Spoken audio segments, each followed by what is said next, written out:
Chloe, tell me what just happened. Well, I just interviewed Bob Costas, which I would have never imagined in a million years. Hello, Mr. Costas.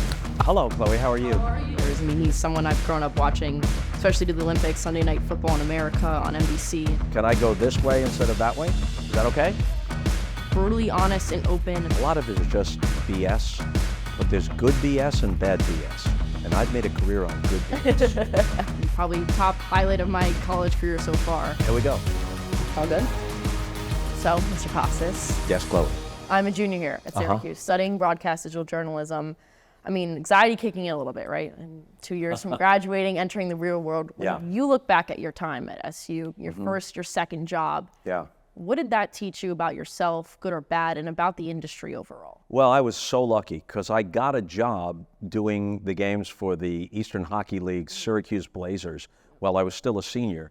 A year later, I wind up at KMOX in St. Louis, one of the best radio stations in the country. Was probably in over my head. I was only 22 years old, but things went pretty well. Being thrown right into it made me get better, kind of sink or swim right away. When you have an opportunity, you better seize it, and I think I did seize those opportunities.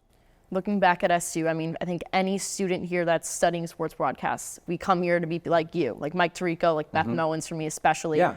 When you applied here, what was your influence in becoming an Orange? Was there something? Yes. Yeah. Yes. Even then, Syracuse had a great reputation. Yeah.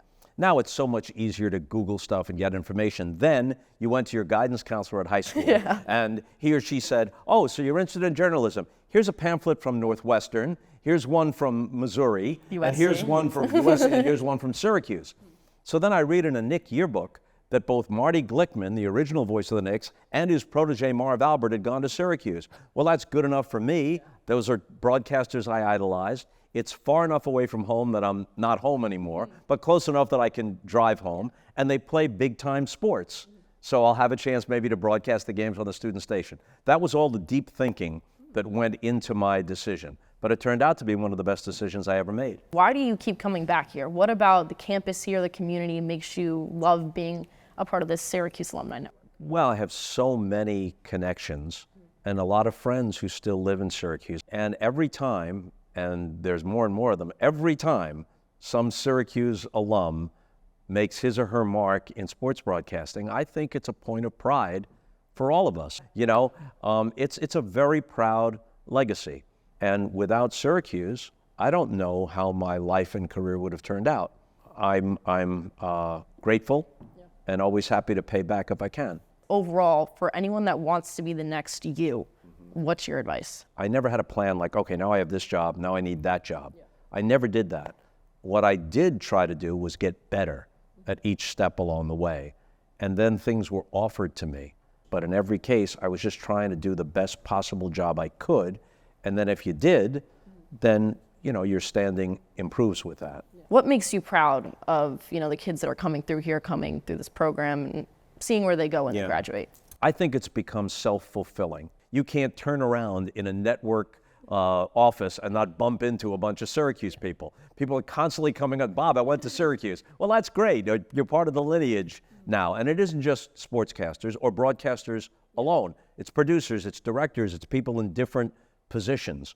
And it's really something to be proud of. It isn't just the education you get here. I think we're getting something close to the cream of the crop to begin with, because the best people who have an interest in this, come here. Syracuse is going to be on the short list and probably at the top of the short list. So we're getting a good draft class. Every freshman class is a good draft class, you know, and then they're going to get a good education here and a good opportunity to see if they're able to be good on the air. Well, thank you so much. You told me everything and anything I needed to know, and I really appreciate it. Chloe, if I just told you everything you need to know, then I'm out of here. Thank you so much. You're welcome. Nice to meet you. And when Amy finally told you what you would be doing today, can you talk a little bit about how that made you feel? She reached out to me and she said, you know, I want to interview you about Newhouse. And I was like, great, like I love this school and I can talk about it for days. And then we hopped on a Zoom call and she said, you're going to interview Bob Costas. And I said, what? Like jaw dropped on the floor. You know, again, someone that I've looked up to my entire life. And I called my dad after and I go, Dad, I'm going to interview Bob Costas. And he goes, don't mess it up and do a good job. So I hope I did that, but I definitely am so grateful for the opportunity. That was good. That was fantastic. Thank you.